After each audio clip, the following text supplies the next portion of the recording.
sedikit tentang persiapan pelaksanaan ibadah umroh yang besok kita akan kerjakan bersama. Jadi sebelumnya mohon maaf nanti misalnya ada penyampaian yang salah ataupun tidak tersusun dengan rapi. Itulah dari saya pribadi, kebodohan saya pribadi, dan misalnya ada benarnya itu semata-mata dari Allah Subhanahu. Pertama Allah, tambah Rasulullah SAW. Karena waktu kita cuma sebentar, insya Allah disingkat-singkat saja yang akan saya sampaikan, di mana di hotel kita ini sebenarnya susah untuk dapat izin acara seperti ini. Haji kemarin dipakai, sudah orang kantor yang ngomong sama pihak hotel, cuma dikasihnya juga cuma sebentar. Dan alhamdulillah kemarin saya iseng-iseng langsung ke manajer restoran dan ke hotel, alhamdulillah cuma dikasihnya cuma sedikit. Jadi insya Allah yang disampaikan singkat-singkat saja. Para Allah, para Rasulullah SAW, sudah siap semua? Semangat? Semangat. Sudah tahu semua apa itu umroh, apa rukun, apa wajib, apa sunnah? Sudah? Belum. Besok kita akan melaksanakan ibadah umrah, yang mana Allah SWT berfirman di dalam Al-Quran yang berbunyi Bismillahirrahmanirrahim, wa'atimul hajjah wal umrata lillah. Sempurnakan haji dan umrahmu untuk Allah SWT. Rasulullah SAW bersabda, khudhu anni manasikakum. Kita disuruh, diperintahkan untuk belajar tentang manasik-manasik yang memang sudah diajarkan oleh baginda Rasulullah SAW. Jadi di dalam umrah itu ada yang namanya sunnah, ada yang namanya wajib, ada yang namanya rukun. Sudah paham semua? Sudah? Gak usah dijelaskan? Belum. Sunnah adalah apabila kita mengerjakan kita mendapatkan pahala, kalau tidak mengerjakan tidak dapat dosa. Wajib itu apabila kita meninggalkan maka kita wajib mengganti dengan dam. Karena kita akan melaksanakan ibadah umrah, sekali lagi ada sunnah, wajib, dan rukun. Sunnah apabila kita mengerjakan dapat pahala, kalau tidak dikerjakan tidak dapat dosa. Terus wajib apabila kita meninggalkan maka umrahnya tetap sah, namun harus mengganti dengan dam. Sekarang rukun ini adalah satu pekerjaan yang semuanya wajib dikerjakan, tidak boleh ada yang ditinggalkan. Kalau ditinggalkan maka umrahnya tidak sah. Saya ulang dari sunnahnya, karena besok kita akan langsung mempraktekkan semuanya. Sunnah-sunnahnya diantaranya kapan dikerjakan, boleh dari nanti malam atau besok pagi setelah sholat subuh. Yang pertama, potong kuku, punya dibersihin, dipotong. Kumis untuk bapak-bapak, rapikan rambut. Untuk semuanya disunnahkan dipotong bulu-bulu yang kepada wajah kita. Ketiak, mohon maaf, terus ke bawah, itu disunnahkan. Terus setelah potong kuku, potong rambut, kumis, maka sunnah lagi yaitu mandi ihram. Insya Allah para jamaah sudah tahu semua niatnya, nawaitul usrah lil ihram. Sekali lagi kapan dikerjakan? Boleh nanti malam atau besok pagi atau menjelang akan melaksanakan sholat zuhur. Yang terpenting sebelum kita berpakaian ihram. Ketika mandi ihram kita masih disunahkan pakai sabun, sampo, sikat gigi. Terus setelah mandi juga kita dianjurkan, disunahkan untuk memakai wangi-wangian yang paling bagus, yang paling mahal. Namun jangan ditaruh di kain ihram, melainkan di badan kita. Karena saya pernah bawa dari Lampung dulu, di mana sih katanya tidak boleh pakai wangi-wangian. Maka semua satu grup itu nggak ada yang bawa parfum, nggak ada bawa roll-on. Jadi saya sampaikan itu tidak boleh ketika kita sudah Kalau sebelumnya sunnah, maka Rasulullah menyarankan untuk memakai wangi-wangian yang paling bagus, yang paling mahal. Tetapi sekali lagi jangan ditaruh di kain ihram atau di baju ihram, melainkan di badan kita. Maka untuk besok sebelum pakai ihram, bapak-bapak ibu-ibu pakai lengkap semuanya. Karena takut nanti ketika istilah di kota Mekah, Bismillahirrahmanirrahim, takut yang sebelahnya enggak kuat. Ya. Jadi itu disunahkan. Terus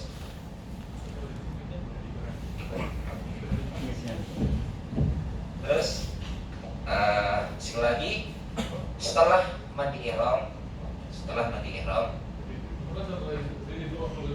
Mike is not allowed. Otherwise, you will push me in front.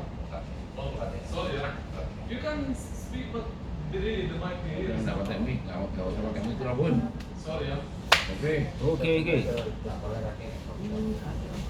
nggak apa-apa, semoga bisa. Santai aja, santai. Setelah mandi ihram, selagi sunnah pakai wangi-wangian, namun selagi ditaruh di badan kita, jangan taruh di kain ihram atau baju ihram. Lalu para jamaah semuanya, kami mengharap besok untuk bapak-bapak terutama, karena untuk bapak-bapak pakaian ihram ini merupakan pakaian yang jarang dipakai, bukan setiap hari dipakai, yang pastinya akan merasa gak enak dan gimana, risih dan sebagainya. Maka kami mengharap dari sini sebelum sholat duhur sudah berpakaian ihram.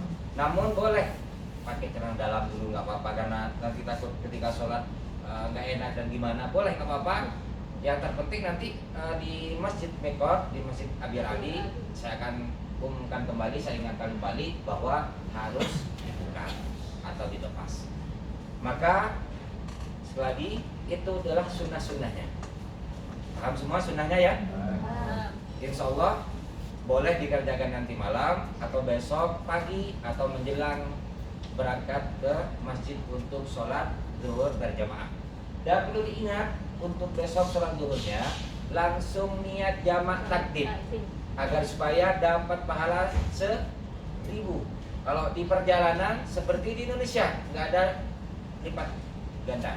Jadi sebelum takbir maksudnya niat dalam hati masing-masing untuk sholat asarnya di jamak takdim. Boleh 2 rakaat, boleh tetap 4 rakaat. Jadi setelah salam bersama imam, berjamaah bersama imam, setelah salam langsung takbir berdiri untuk melaksanakan sholat asar di jamak takdim. Boleh 2 rakaat, boleh 4 rakaat. Setelah itu langsung kembali ke hotel untuk makan siang dan langsung siap-siap untuk kita menuju ke Masjid Mikot. Itu adalah sunnah-sunnahnya. Terus sekarang wajib itu apabila kita meninggalkan, maka kita wajib mengganti dengan dam. Kita datang ke tempat mikot, hukumnya wajib. Sholat sunnah di tempat mikot, sholat di tempat mikot adalah sunnah. Jadi misalnya di tempat mikot, bis saja nggak turun, umrohnya juga tetap sah. Cuma tidak dapat sunnah melaksanakan sholat di tempat mikot. Jadi datang ke tempat mikot ini hukumnya wajib. Misalnya dari sini, dari hotel langsung ke Mekah, tidak berhenti di tempat mikot, umrohnya juga tetap sah, namun harus bayar karena meninggalkan yang wajib. Atau di Mekah nanti setelah sampai di hotel di Mekah, dari kamar niat pakai ihram, niat di kamar niat umroh, langsung ke Masjidil Haram tawaf sa'i, juga umrohnya tetap sah, namun harus bayar dam karena meninggalkan yang wajib. Jadi hukumnya kita datang ke tempat mikot adalah wajib.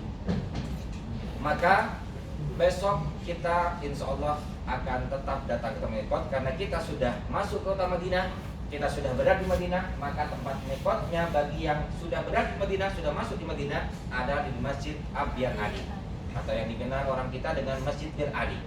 Maka kita nanti akan melafazkan niat, pasang niat di tempat mikot di Masjid Abir Ali. Sudah hafal niatnya? Mari kita sama-sama biar nggak ngantuk. Bismillahirrahmanirrahim. Bismillahirrahmanirrahim. Labbaik Allahumma Labbaik Allahumma umratan. Atau bisa pakai nawaitul umrata Nawaitul umrata wa ahramtu biha biha lillahi ta'ala.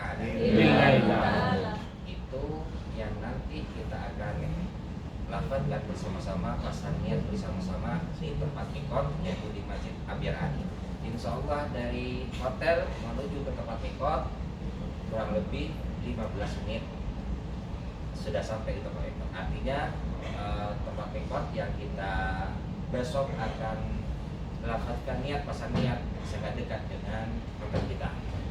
Terus setelah pasang niat, maka nanti rukun umroh yang pertama sudah dilaksanakan, yaitu niat. Rukun umroh ada berapa? 4. Dapat. Ada lagi ada berapa? 3. Nah, dikurangin lebih cepat nih. Cepat selesai. Atau ada yang ditambah? 3, ada yang 4. Ada berapa? Di belakang ada berapa? Kurangin 4. Paling banyak 4. Ada 5. Oh, ada yang ditambah? Yang benar yang mana? 4. Ada di 5. 1 nih niat, 2 toh tawaf, 3 sa'i, 4 tahallul, 5 tertib. Jadi yang terakhir adalah tertib. Jadi rukun umroh yang pertama niat. Besok kita pasang niat kita akan melaksanakan rukun umroh yang pertama di Masjid Abir Ali. Selanjutnya yang 4 ini akan diselesaikan di Kota Mekah, yaitu di tawaf, sa'i, tahallul, dan tertib, yaitu di dalam Masjidil Haram semuanya. Jadi yang 1 rukun umrah itu dikerjakan di tempat mikot di Masjid Abir Ali. Maka setelah niat, maka berlakulah larangan-larangan ihram. Yang pertama, tidak boleh memakai wangi-wangian, tidak boleh memotong kuku rambut, tidak boleh berkata kotor, bahkan juga tidak boleh kita berdebat. Meskipun dalam kebaikan, tidak boleh ketika kita sudah melakukan niat baik haji ataupun umroh, tidak boleh. Karena kadang ada tapi ada yang nanya apa berdebat, tidak boleh. Tidak boleh marah-marah, tidak boleh bercumbu rayu. Yang suami istri yang sebelumnya halal, maka tidak boleh pakai sayang-sayang karena takut nanti sampai terbawa dan menimbulkan syahwat atau nafsu. Dan juga tidak boleh berhubungan suami istri, tidak boleh menikah dan menikahkan, tidak boleh berburu binatang. Namun insya Allah ini tidak akan. Kenapa? Karena kita dari sini turun bis, masuk masjid, kembali ke bis lagi, tidak seperti zaman Rasulullah SAW. Insya Allah di perjalanan juga kita masih di dalam bus semuanya, tidak ada yang turun untuk berburu. Dan juga tidak boleh memotong pohon rumput, dan juga tidak boleh menutup muka. Bapak-bapak misalnya di perjalanan dari Madinah menuju Mekah, misalnya mau istirahat, mau tidur, tidak boleh kain ihramnya menutup muka atau kepala. Dan juga tidak boleh apalagi tidak boleh menutup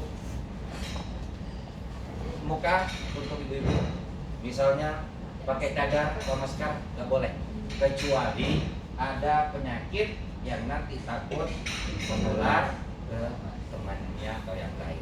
Kacamata. Ya. Kalau pakai kacamata, Pakai kacamata itu tidak termasuk larangan-larangan itu adalah aksesoris. Pakai ID card, pakai tas, pakai jam tangan, pakai apalagi sabuk. Kalau kopiah nggak boleh, itu tidak boleh karena itu termasuk pakaian. Iya. Jadi kalau kacamata, ID card, sal, tas, jam tangan, sabuk itu tidak apa-apa. Itu bukan termasuk pakaian. Terus setelah niat, maka tidak ada yang paling dianjurkan selama perjalanan, selama belum melaksanakan tawaf sa'i adalah memperbanyak membaca Al-Qur'an. Sudah hafal semua? Kalau nggak hafal nanti bisa baca buku kitab yang insya Allah sudah dapat semua dari mereka yang kecil. Karena takut nanti yang dibaca salah. Karena juga kalau bacanya salah, artinya salah.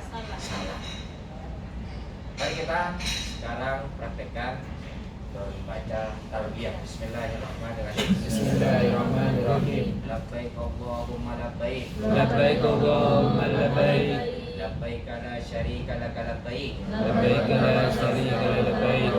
Innal hamda Innal hamda wan ni'mata wan ni'mata laka wal mulk laka wal mulk la syarika lak. la syarika lak. Itu yang dianjurkan untuk dibaca. Jadi kalau misalnya teman sebelahnya ngajak ngobrol, labbaik Allahumma labbaik. Apa? Itu yang paling dianjurkan untuk memperbanyak talbiyah. Jadi jangan hiraukan ketika temannya. Kalau misalnya ada yang ngajak ngobrol atau ngomong yang nggak penting, lebih baik diem atau istirahat. Kenapa? Karena kita sudah Ihram. sudah pasang niat kita. Namun kalau misalnya belum mau istirahat, lebih baik memperbanyak talbiyah atau baca istighfar atau baca sholawat atau zikir-zikir yang lain. Dan itu dianjurkan sampai kita selesai melaksanakan tawaf. Kalau sudah selesai, maka sudah selesailah anjuran untuk memperbanyak baca talbiyah. Kalau misalnya baca buku bisa kita baca artinya. Bisa nggak paham, bisa kita baca artinya agar supaya kita bisa lebih memahami apa maksud dari bacaan talbiyah. Yang diantaranya, saya sambut panggilanmu ya Allah. Besok kita ini tidak ada perbedaan antara yang miskin dan yang kaya. Tidak ada yang jabatannya tinggi, semuanya pakaian sama. Jadi beda ketika kita menjadi tamu Allah. Beda dengan kita menjadi tamu presiden. Kalau jadi tamu presiden yang pastinya pakaian yang bagus, yang mewah. Tapi ketika menjadi tamu Allah, baik jamaah haji atau jamaah umrah, yang dipakai menuju kota Mekah cuma 2 helai kain ihram.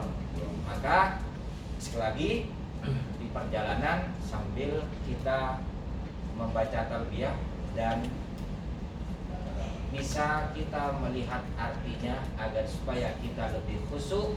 Tujuan kita datang ke Mekah untuk apa? Karena yang pastinya di dalam niat umrah itu ada kata-kata lillahi ta'ala. Maka niat pertama kita datang ke Mekah adalah untuk melaksanakan ibadah umrah karena Allah, bukan karena malu sama tetangga semuanya berangkat, jangan. Atau karena teman-teman berangkat semuanya, atau ingin dipuja, wah hebat berangkat ini, jangan. Tapi niat karena Allah Ta'ala. Kembali kepada niat umrah ada kata-kata atau lafaz lillahi ta'ala, niat karena Allah Ta'ala. Maka di perjalanan selagi dari Madinah menuju ke Mekah, yang dianjurkan adalah memperbanyak talbiyah. Karena kita sambil bersyukur. Dalam talbiyah itu ada kata syukur karena kita sudah dipanggil oleh Allah. Sehingga supaya kita lebih khusyuk dan menikmati apa yang kita laksanakan, kita sambil baca artinya agar supaya kita paham. Terus di perjalanan menuju kota Mekah, dari Madinah menuju kota Mekah, kita tidak harus dalam keadaan punya wudu, batal wudu apa, tidak punya wudu, mau tidur, mau minum, mau makan, boleh. Yang wajib punya wudu yaitu nanti di Mekah ketika kita akan melaksanakan tawaf. Maka setelah sampai di kota Mekah, dan juga nanti di perjalanan sama seperti dari Jeddah kemarin menuju ke Madinah, kita akan mampir di rest area. Maka hati-hati kain ihram, baju ihramnya ketika ke kamar kecil jangan sampai kena najis. Hati-hati jangan sampai kena najis. Terus kita akan menuju kota Mekah, menuju ke hotel yang pastinya kita akan makan malam dulu, masuk kamar. Setelah masuk kamar, maka juga perlu dijaga larangan-larangan ihram, karena juga biasanya ketika masuk kamar lupa pakai sabun dan yang lainnya. Maka nanti setiap pertama untuk saling mengingatkan agar supaya larangan-larangan ihram jangan sampai ada yang terlupakan. Terus nanti ketika mau tawaf, maka pertama dalam syarat sahnya tawaf harus suci dari hadas dan najis. Yang pertama, pakaian kita harus suci. Kita dalam keadaan punya wudu. Maka nanti di kamar masing-masing beresin, yang mau kamar kecil, mau kamar besar, beresin semuanya di kamar. Karena agar supaya ketika tawaf sa'i tidak ada lagi yang mau ke kamar kecil dan yang lainnya. Paham? Jadi setelah dari Madinah menuju Mekah, kita tidak langsung tawaf, namun kita makan malam dulu. Kita makan malam, masuk kamar masing-masing seperti yang di Madinah. Insya Allah susunan kamarnya atau teman sekamarnya Sama. insya Allah sama. Dan nanti setelah sampai di sana saya umumkan jam berapa untuk berkumpul di lobi untuk kita menuju ke Masjidil Haram untuk melaksanakan tawaf. Jadi yang pertama syaratnya tawaf harus suci dari hadas dan najis. Yang kedua harus menutup aurat, terutama ibu-ibu. Satu helai rambut itu termasuk aurat. Maka nanti insya Allah akan diingatkan sebelum masuk ke masjid untuk saling lihat, takut ada yang rambut tua. Terus untuk bapak auratnya dari pusat sampai lutut. Saya sering melihat, terutama yang orang-orang Arab, orang Mesir yang gemuk-gemuk, ihramnya sampai ke muat. Ihramnya di bawah pusat, kelihatan pusatnya, itu tidak sah. Ketika tawaf ini sama halnya dengan kita sholat. Cuman bedanya ketika tawaf ini boleh kita ngomong, udah hutan berapa? Boleh. Boleh minum, boleh makan, boleh ketika tawaf. Namun kalau sholat tidak boleh. Jadi ketika tawaf ini sama halnya dengan ketika tawaf sama halnya dengan sholat. Terus selanjutnya ketika tawaf, posisi Ka'bah harus selalu berada di sebelah kiri kita. Jangan ada yang jalan mundur. Saya sering melihat jalan mundur sambil video. Kami mengharap besok ketika tawaf semuanya apinya ditaruh dulu. Kita fokus agar supaya kita tidak punya rasa riya, dan yang lain kita fokus niat karena Allah, ibadah karena Allah. Kalau misalnya mau foto, mau video setelah selesai. Jadi agar supaya kita terhindar, karena kata Imam Al-Ghazali, ada orang yang melaksanakan tawaf tetapi tidak mendapatkan pahala tawaf. Jadi tawafnya sambil TikTok apa, itu kata Imam Ghazali dulu sudah disampaikan, sekarang baru terjadi. Ada orang tidak melaksanakan tawaf namun mendapatkan pahala tawaf. Tidak mampu untuk melaksanakan tawaf, sangat ingin melaksanakan tawaf, itu mendapatkan pahala tawaf kata Imam Ghazali. Maka sekali lagi kami mengharap besok hatinya dulu disimpan.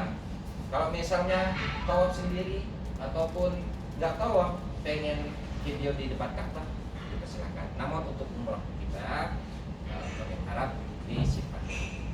Terus sa'i juga tidak boleh jalan mundur. Saya juga sering melihat ada yang video, ada yang sambil live, itu tidak sah. Ketika tawaf sa'i tidak boleh jalan mundur. Ketika sa'i itu harus jalan, bukan mundur. Tawaf juga, apalagi sampai posisi Ka'bah berubah, tidak boleh. Ketika tawaf, misalnya ada yang nabrak kita sampai posisi Ka'bah berubah, maka cepat diperbaiki. Maka posisi Ka'bah harus selalu berada di sebelah kiri kita. Berada di sebelah kiri kita. Terus yang selanjutnya, selesai tawaf dimulai dari Hajar Aswad dan diakhiri di Hajar Aswad. Saya perhatikan misalnya ini pojok Hajar Aswad. Kita besok akan istilam, angkat tangan Bismillahirrahmanirrahim, Allahu Akbar, bukan dikecup lalu isbain ini. Jadi angkat tangan baru dikecup, bukan kecup dulu baru sini. Ini namanya isbain. Kita ambil isyarah, karena kita tidak bisa memegang, maka angkat tangan dari jauh. Bismillahirrahmanirrahim, Allahu Akbar, sambil kecup. Karena kita tawaf, sunnahnya kita sambil kecup ke Hajar Aswad. Karena kita tidak mampu, kalau di sana pastinya padat, rame, kita istilam saja dia jauh. Bismillahirrahmanirrahim, Bismillahirrahmanirrahim. Dan juga perlu diingat, kalau betul lurus, jangan ikut orang di sebelahnya. Karena kadang banyak, karena sebelahnya Bismillahirrahmanirrahim, ikut juga. Jadi pastikan lurus dulu, baru menghadap ke Hajar Aswad sambil menyebut atau mengucapkan Bismillahirrahmanirrahim. Bismillahirrahmanirrahim. insya Allah besok saya akan ulang beberapa kali agar supaya paling di belakang juga sudah lurus dengan hajar aswad. Dan diakhiri di hajar aswad. Terus selanjutnya syaratnya tawaf harus lengkap 7 putaran. Dalam tawaf ini baik tawaf haji, tawaf umroh, tawaf sunnah itu wajib lengkap 7 putaran. Jadi kalau misalnya ragu, nambah 7. Ambil yang? Nambah. Ambil yang 6. Namun kalau makan gorengan di warung ambil yang tadi banyak. Kalau ibadah, kalau ragu, misalnya sholat atau tawaf ragu, rakaat berapa? Ambil yang paling sedikit. Namun kalau lain ibadah, misalnya makan atau apa, ambil yang banyak. Jadi harus lengkap 7 putaran. Dan perlu diingat ketika tawaf itu tidak ada bacaan yang wajib. Kenapa dikasih buku pintar? Agar supaya para jamaah itu fokus. Oh iya, saya sedang tawaf. Karena kadang ketika melihat lampu, lampunya banyak banget. Gak sadar. Kadang melihat, orang Turki ini ganteng banget ya. Gak sadar. Jadi kita dikasih buku panduan agar supaya kita sadar dan ingat fokus bahwa kita dalam keadaan tawaf. Dan juga itu adalah hasil dari kumpulan para ulama bahwa dalam putaran pertama baca ini, baca itu, sekali lagi tidak ada bacaan yang wajib. Yang terpenting lengkap 7 putaran. Misalnya tawaf sunnah ini tidak harus datang ke mikot dari kamar. Yang penting punya untuk bapak-bapak saat ini ketika tawaf atau ingin sholat di dekat Ka'bah harus berpakaian ihram. Untuk itu bebas. Jadi untuk bapak ketika sholatnya ingin dekat Ka'bah atau di halaman Ka'bah harus berpakaian ihram. Namun boleh pakai celana dalam. Jadi tawaf sunnah ini niatnya cuma niat dalam arti saya mau tawaf sunnah 7 putaran karena Allah Ta'ala. Tawaf meskipun tidak baca apa-apa, muter aja. Yang terpenting lengkap 7 putaran. Karena sekali lagi dalam tawaf tidak ada bacaan yang wajib. Namun insya Allah besok saya akan bimbing untuk bacaan pertama sampai yang terakhir agar supaya para jamaah fokus bahwa dalam keadaan tawaf. Terus setelah tawaf maka kita akan sholat di belakang makam Ibrahim. Untuk sholat di makam Ibrahim ini nanti kita lihat situasi. Kalau misalnya pas lurus makam Ibrahim kosong, insyaallah akan dibawa ke tempat yang lurus. Namun selagi kita tidak harus pas atau dekat dengan makam Ibrahim. Karena sholat di makam Ibrahim ini hukumnya sunnah. Banyak orang yang mengejar sunnah tetapi yang didapat dosa. Di antaranya sholat di makam Ibrahim, pas depan makam Ibrahim sholatnya. Sedangkan banyak orang tawaf itu mengebu tawaf itu sudah dosa. Banyak yang mencium hajar aswad, ingin mencium hajar aswad, namun di situ berdesakan. Biasanya saling tarik, saling senggol, artinya menyakiti orang lain. Kalau misalnya mau mencium hajar aswad dipersilakan, namun jangan sampai menyakiti orang lain. Hukumnya sunnah. Namun kalau sudah menyakiti, apalagi di dalam kawasan tanah haram yang Allah lipat gandakan sampai 100 juta. Jadi kalau mau mencium hajar aswad, misalnya dipersilakan, namun jangan sampai menyakiti orang lain. Dan biasanya ada yang menawarkan jasa mencium hajar aswad, namun sepakati harganya. Di kawasan tawaf itu ada orang kita, orang Indonesia, mencium hajar aswad. Kalau misalnya mau, dipersilakan, namun sepakati harganya. Karena biasanya nanti akan dibawa ke tempat yang sepi, minta uang banyak, 1 juta, 2 juta. Itu orang kita juga. Jadi hati-hati. Kalau misalnya mau mencium dipersilakan. Gak cium juga gak apa-apa, tidak akan mengurangi pahala. Kata Abu Bakar, kalau bukan karena Rasulullah mencium ke batu ini, saya tidak akan mencium. Dan sebenarnya lebih bagus, lebih utama mencium kening suaminya. Iya, lebih baik atau lebih utama mencium kening suaminya. Dan nanti setelah sholat di belakang Maqam Ibrahim, sekali lagi nanti kita akan menuju ke air Zam-Zam. Kita minum Zam-Zam, dan ketika minum Zam-Zam ada 3 permintaan. Lagi ada 3 permintaan. Yang pertama minta ilmu yang bermanfaat, yang kedua minta rezeki yang banyak, yang ketiga minta disembuhkan dari segala macam penyakit. Karena sekali lagi kata Rasulullah SAW, ma'u Zam-Zam 5 syuribalahu. Air Zam-Zam itu tergantung kepada kita yang menekannya. Jadi nanti di kota Mekah juga, di Madinah sudah terbiasa minum Zam-Zam, maka nanti di kota Mekah selama di Mekah untuk selalu mengkonsumsi air Zam-Zam. Di kamar yang pastinya ada botol, ada air mineral, itu bukan air Zam-Zam, itu air biasa, air laut yang sudah disunding, nanti dikosongkan lalu bawa ke masjid untuk diisi air Zam-Zam. Insya Allah kalau di Mekah air Zam-Zam yang di pinggir masjid atau di tembok masjid, pintu masuk masjid, itu semuanya asli, dan di tong-tong semuanya juga asli, kecuali yang di Madinah ini yang di toilet itu di luar itu tidak asli, itu bukan air Zam-Zam. Yang asli itu adalah yang di tong-tong, baik di luar ataupun di dalam masjid. Sekali lagi, ketika minum Zam-Zam ada 3 permintaan, nggak usah bahasa Arab. Yang pertama minta rezeki yang banyak, yang kedua minta ilmu yang bermanfaat, yang ketiga minta disembuhkan dari segala macam penyakit.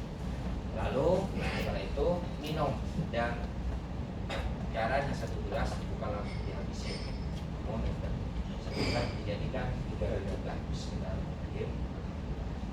Bismillahirrahmanirrahim. Terakhir Bismillahirrahmanirrahim sampai habis. Lalu kita akan melaksanakan rukun umroh yang ke 3 atau 4. Yang ketiga yaitu sa'i. Dan untuk sa'i beda dengan tawaf. Kalau tawaf kita harus dalam keadaan punya wudu, harus punya wudu. Kalau sa'i batal wudu nggak apa-apa. Dan pelaksanaannya tidak sama seperti tawaf. Dari Bukit Sofa ke Marwah itu dihitung 1. Dari Marwah ke Sofa lagi dihitung 2. Terus nanti berakhirnya di Bukit Marwah. Jadi Bukit Sofa 1, 2, 3, 4, 5, 6, 7. Berarti berakhirnya di Bukit Marwah. Namun di perjalanan Bukit Sofa ke Marwah dan dari Marwah ke Sofa itu ada lampu hijau yang disunahkan untuk bapak-bapak lari-lari kecil, bukan lari kenceng. Tinggalan temannya, nggak usah, yang penting kan. Disunahkan untuk lari-lari kecil dan membaca Rabbighfir warham wa'fu wa takarram wa tajawaz amma ta'lam ma la ta'lam innaka antallah al-a'azzu al-akram. Dari Bukit Marwah ke Sofa juga disunahkan dari lampu hijau lari dari kecil. Dan setelah selesai di Bukit Marwah, maka kita akan melaksanakan wudhu umroh yang keempat, yaitu tahallul. Dan ketika tahallul perlu diperhatikan terutama jangan langsung mukena wudhunya dibuka di depan teman-temannya, biar temannya masukin tangan dan pipinya dan nanti dipotong. Karena saya juga sering melihat, Ustaz saya bisa selesai gitu.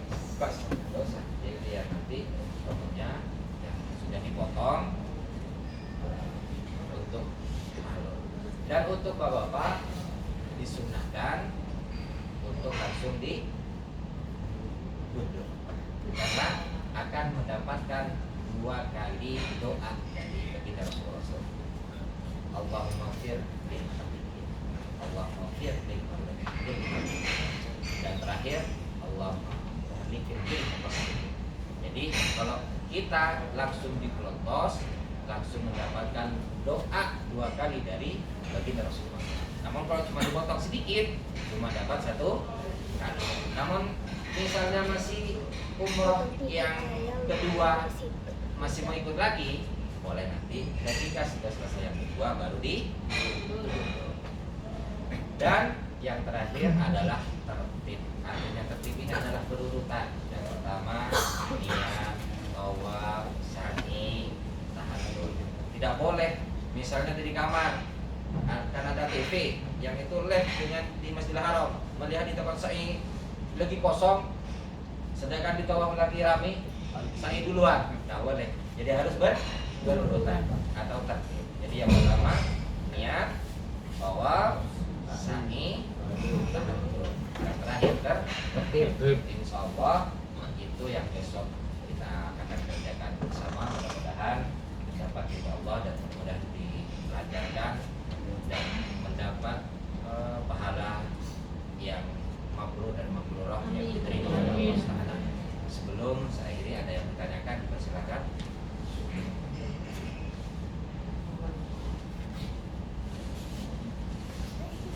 Itu kalau nggak setuju nggak apa ya?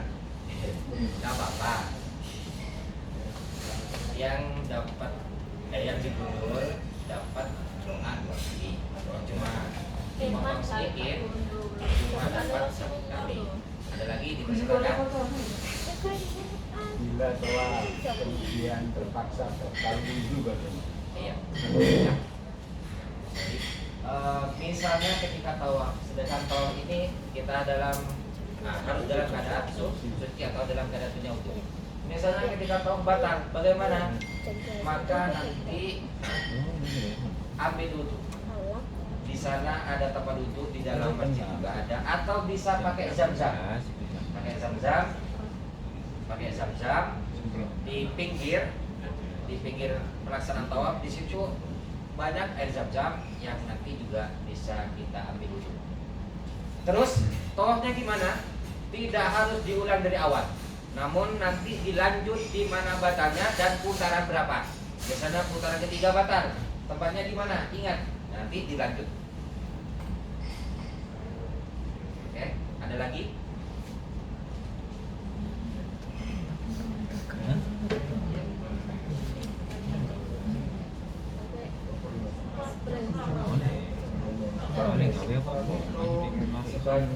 Kita sebenarnya lebih baik ditaruh di tangan karena harus genang.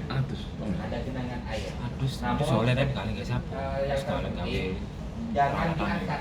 Misalnya atau pakai zam-zam. 1 gelas itu bisa selesai semuanya, cukup. Caranya dituangin ke tangan, lalu gosok dan langsung diusap. Namun jangan diangkat, karena kalau sudah diangkat ini sudah mustakmal, sudah dipakai. Jadi taruh tangan atau disemprot ke tangan, pakai semprot boleh. Lalu nanti ratakan, lalu usap sampai rata. Yang terpenting jangan diangkat. Sama tangan juga semuanya. Paham ya? Oke, ada lagi?